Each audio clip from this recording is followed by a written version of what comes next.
Rain hammered the porch as I stood there clutching the termination letter, my hands shaking so badly the paper crumpled between my fingers.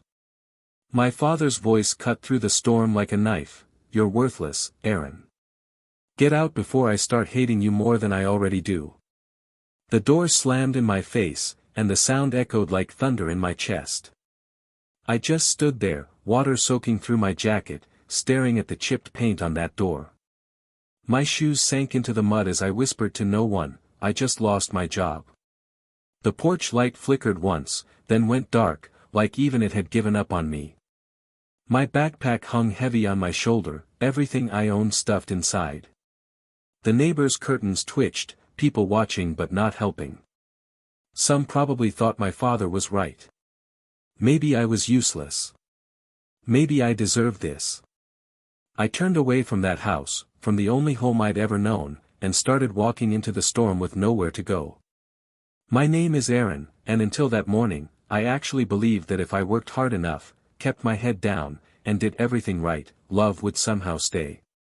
I'm 23 years old, or I was when this all happened. I'd been working as a mechanic's apprentice at Donnelly's auto shop since I was 18, learning everything I could about engines and transmissions. The work was honest, my hands were always covered in grease, but I liked fixing things. There was something pure about taking something broken and making it whole again. My father never saw it that way though.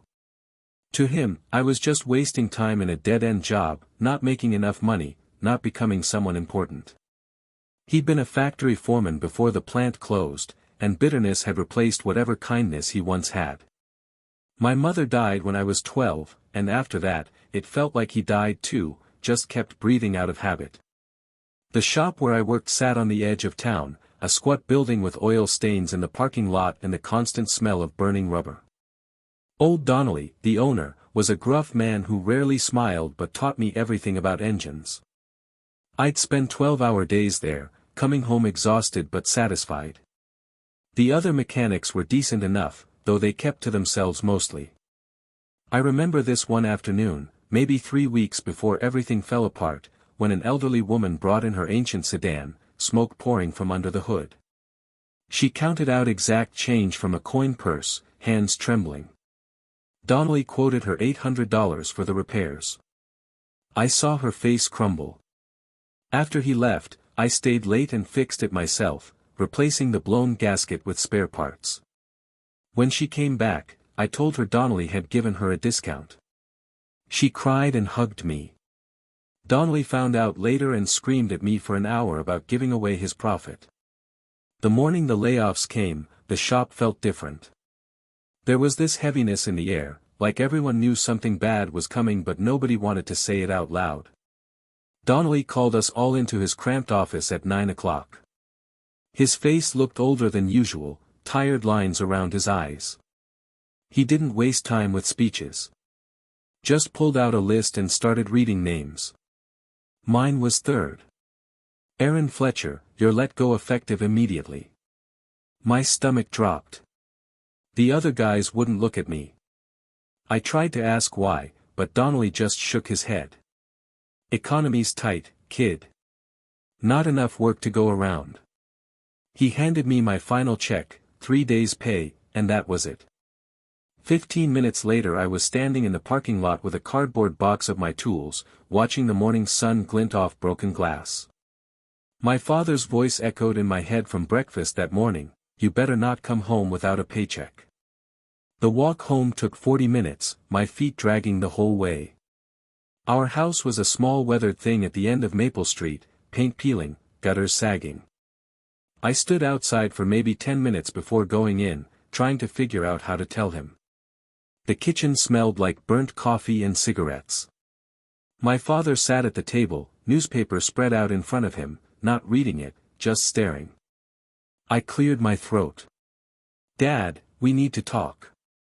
He didn't look up. I told him about the layoffs, about losing my job, about how I'd start looking for work tomorrow, how this wasn't my fault. The silence that followed felt like drowning. Then he stood up slowly, grabbed his plate, and hurled it against the wall. Ceramic exploded everywhere. "Out," he growled, his voice low and dangerous. If you can't bring food into this house, don't eat mine. Get your useless self out of my sight. I barely remember packing. My hands moved on autopilot, shoving clothes into my backpack, grabbing my toothbrush, the photo of my mother I kept hidden in my drawer. My father stood in the doorway watching, arms crossed, face like stone. I wanted to say something, wanted to ask why he hated me so much, but the words wouldn't come. When I walked past him toward the front door, he didn't move, didn't speak. Just let me go. Outside, the rain had started again, cold drops that felt like tiny accusations. I didn't have an umbrella. Didn't have a plan. The neighbors were out now, Mrs. Kowalski pretending to check her mailbox, the Henderson kids staring from their window. My father appeared on the porch one last time. "Don't come back," he said, loud enough for everyone to hear. Then he went inside and locked the door. I stood there in the rain, water running down my face, mixing with tears I didn't even know I was crying. I walked for maybe an hour, no destination in mind, just moving because stopping felt like giving up completely. The rain came down harder, soaking through my jacket, my jeans, everything. My backpack weighed 1,000 pounds. The road out of town curved along the coastline, and I could hear waves crashing against rocks somewhere in the darkness. My phone was dead, my wallet held maybe $30, and I had nowhere to go. That's when headlights cut through the rain behind me. An old pickup truck, rust spots on the fenders, slowed down and stopped about 10 feet ahead. The passenger window rolled down manually, the crank squeaking. An old man leaned across the seat, weathered face studying me. "You look like someone the rain forgot," he said, his voice gravelly but kind. "Get in before it washes you away." I hesitated. My father's warnings about strangers echoed in my head. But what choice did I have? I climbed in. The truck smelled like fish and salt water, but it was dry and warm. The old man didn't ask questions right away, just handed me a towel from behind the seat. "Name's Tamir," he said, pulling back onto the road. His hands were weathered and scarred, the hands of someone who'd worked hard their whole life. I told him my name, and he nodded like that was enough information for now. We drove in silence for maybe 20 minutes, following the coast road toward the harbor district. The rain drummed on the truck's roof, a steady rhythm that was almost calming. Finally, Tamir pulled into a small boatyard, wooden dock stretching out into the dark water. His boat was tied up at the end, a fishing vessel that had seen better days. "Come on," he said, climbing out. No man should spend the night in wet clothes. I followed him onto the boat, my legs unsteady on the rocking deck. Inside the cabin, he lit a lantern and handed me dry clothes that smelled like mothballs but felt like heaven. Tamir heated up soup on a small camping stove while I changed. The cabin was cramped but organized, everything in its place. Fishing nets hung from hooks, tools lined the walls, and there was a narrow bunk built into one side. He handed me a bowl of fish stew and a hunk of bread. "Eat," he said simply. We sat in comfortable silence, the boat rocking gently beneath us. The soup was the best thing I'd tasted in months, or maybe I was just that hungry. After we finished, Tamir stood up and stretched. "Engine's been giving me trouble," he said, almost to himself. "Supposed to head out tomorrow but it keeps dying." I set down my bowl. "I can take a look if you want. I'm a mechanic." His eyebrows raised slightly, the first real expression I'd seen on his face. "That so?" He led me down to the engine compartment. It was a mess of oil and rust, but I knew engines. I spent the next 3 hours lying on my back in that cramped space, tracing wires, checking connections, replacing a corroded fuel line with spare parts Tamir had lying around. When the engine finally roared to life, steady and strong, Tamir just stood there nodding slowly. "You've got patient hands," he said quietly. It was the first compliment anyone had given me in years, and something in my chest loosened. I slept on the bunk that night while Tamir took the floor, insisting I needed it more. The rocking of the boat and the sound of water lapping against the hull lulled me into the deepest sleep I'd had in months. When I woke up, dawn light was filtering through the porthole and I could smell coffee brewing. Tamir was already up, checking his nets. "You planning on heading out today?" I asked. He shook his head. "Thought I'd show you around the harbor first. You helped me, least I can do is feed you breakfast." We walked into town together, Tamir greeting everyone we passed. People clearly knew him, respected him, though he didn't talk much. At the harbor market, he bought eggs and bread from a vendor, refusing my offer to pay with my last few dollars. Over the next few days, I fell into a routine with Tamir. We'd wake early, check the boat, then head out to fish or deliver catches to the market. He never asked about my past, never pressured me to talk. The work was hard but honest, and I felt useful again. One afternoon, while we were mending nets on the dock, a small boy approached, maybe 8 years old, dragging a broken bicycle. The chain had come off and gotten tangled in the gears.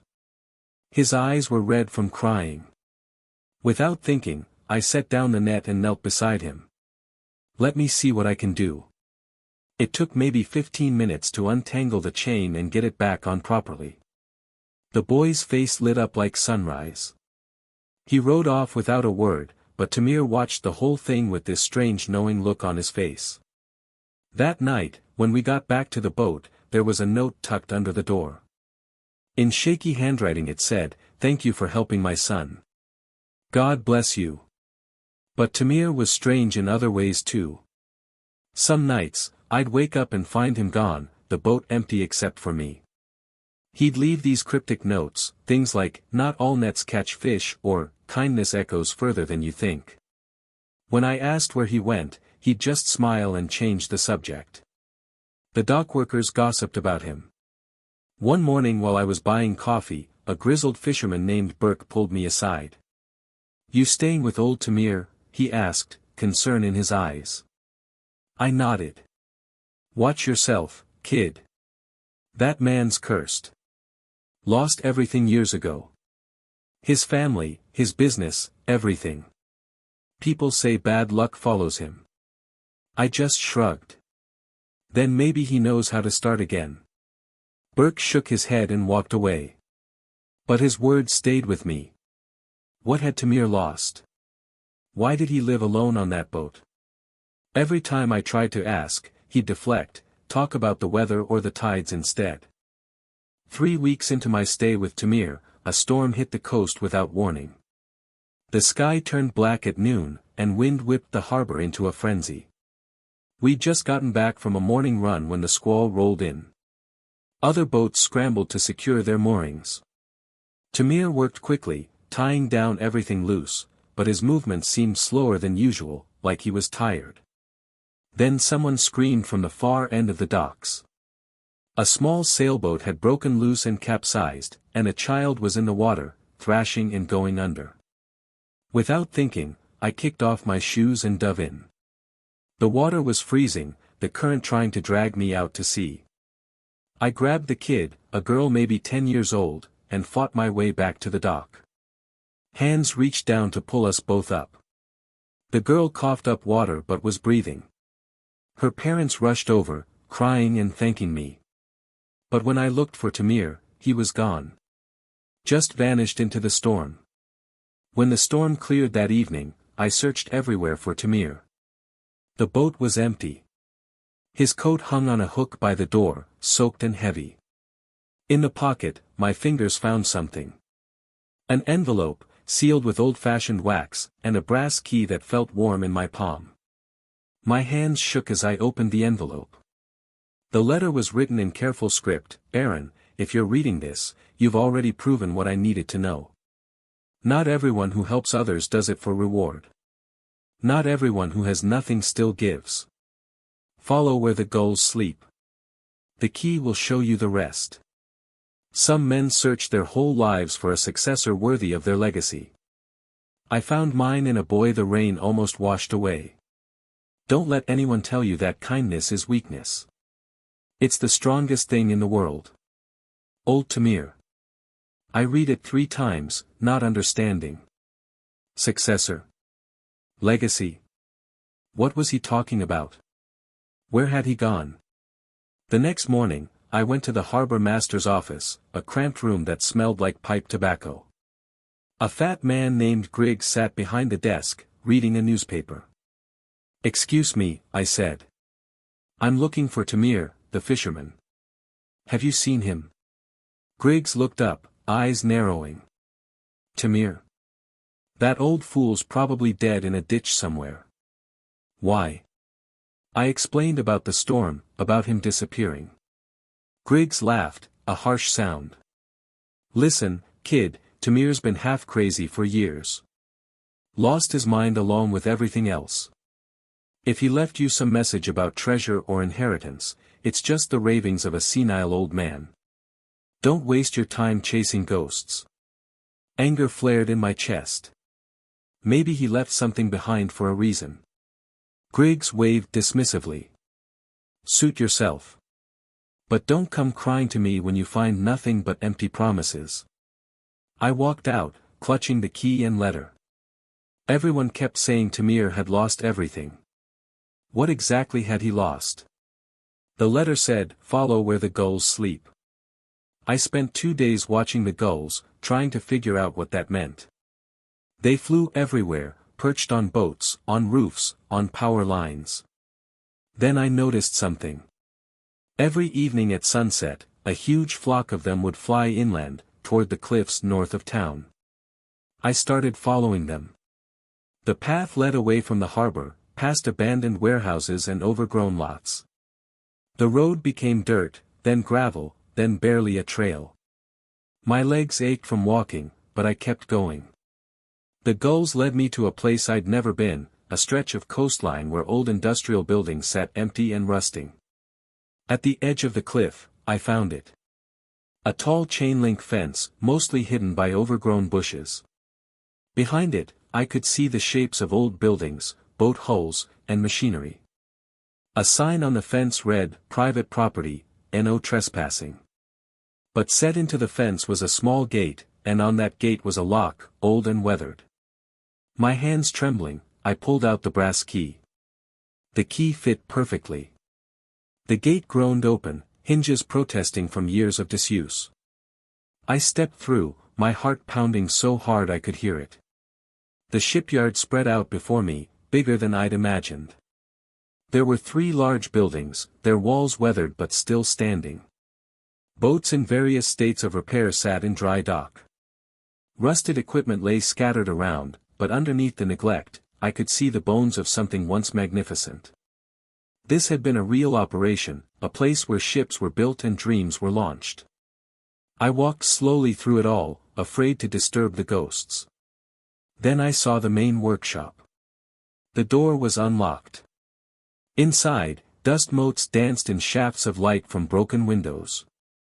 Workbenches lined the walls, tools still hanging in neat rows. And there, on the far wall, was a plaque. Brass, polished recently, catching the light. I walked closer, my breath catching. It read, "For the one who keeps kindness alive." Underneath, freshly engraved, was my name. Aaron Fletcher. I stood there for maybe an hour, just staring at that plaque, trying to make sense of everything. My name. How? Why? I started exploring more carefully. In an office off the main workshop, I found filing cabinets full of papers. Deeds, permits, blueprints, business licenses. And photos. Old black and white photographs showing this place in its prime. Workers assembling boats, ships being launched into the water, crowds celebrating. And in many of the photos, a younger version of Tamir. Not the weathered old man I knew, but a strong man in his prime, standing proud in front of these buildings.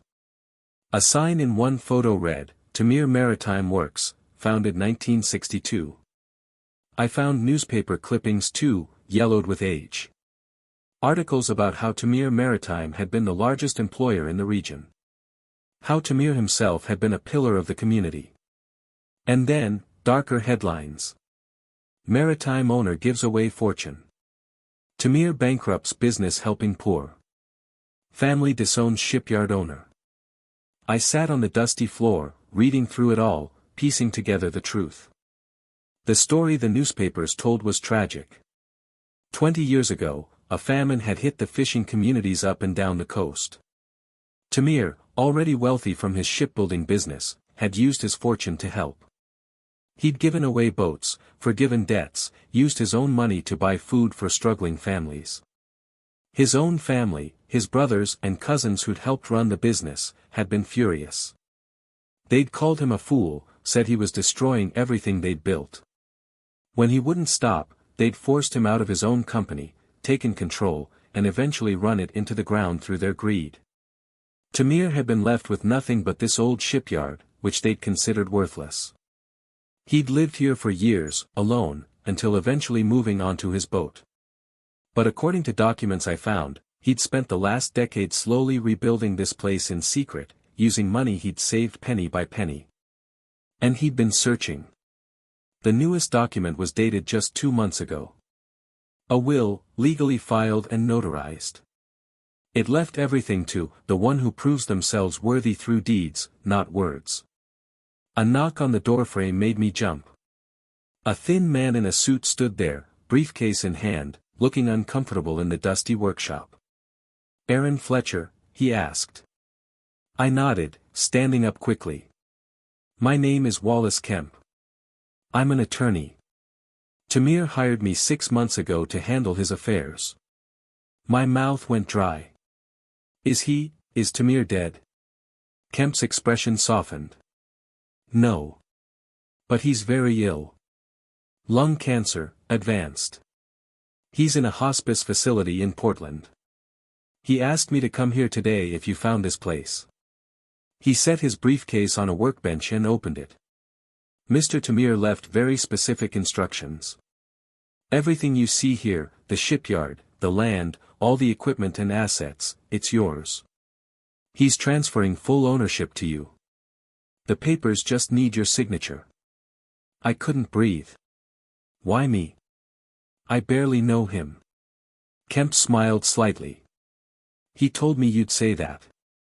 He asked me to give you this." He handed me another letter, this one shorter. "Some people spend their whole lives earning money. I spent mine learning that kindness is the only currency that matters. You have what money can't buy, Aaron. A good heart. Build something better than I could. Tamir." I signed the papers in a daze. Kemp explained everything. The shipyard had a fair market value, the land alone was worth considerable money.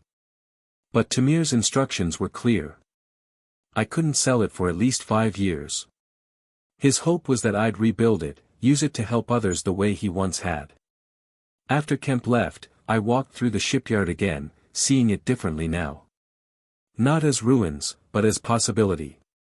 Over the next 3 months, I poured everything into bringing it back to life. I used what little money Tamir had left in the business account to hire contractors for the most urgent repairs. I worked alongside them, 12, 14-hour days, repairing roofs, fixing equipment, clearing decades of neglect. Word spread through town. People were curious about the young guy trying to resurrect Tamir's old shipyard. Some thought I was crazy. Others started showing up, offering to help. Burke, the old fisherman who'd warned me about Tamir, came by one day with his tools. "I owed Tamir a debt once," he said gruffly. "This'll settle it." 6 months after finding the shipyard, I officially reopened it. Not as Tamir Maritime, but as Tamir and Aaron Shipworks. I'd had a new sign made, hung it over the main gate. The day we opened, I offered jobs to 15 people, mostly men who'd been laid off from other places, who needed a second chance the way I had. The work was boat repair mostly, fixing up fishing vessels, doing maintenance work. I kept the prices fair, sometimes too fair, but it felt right. We built a reputation fast. Good work, honest pricing, treating people with respect. The business grew. One morning, maybe 8 months in, I was in the workshop when I heard a familiar name. One of the new workers, a young guy named Flynn, was talking to someone at the gate. "Yeah, we're hiring, but you gotta talk to the boss. His name's Aaron Fletcher." I looked up and felt my stomach drop.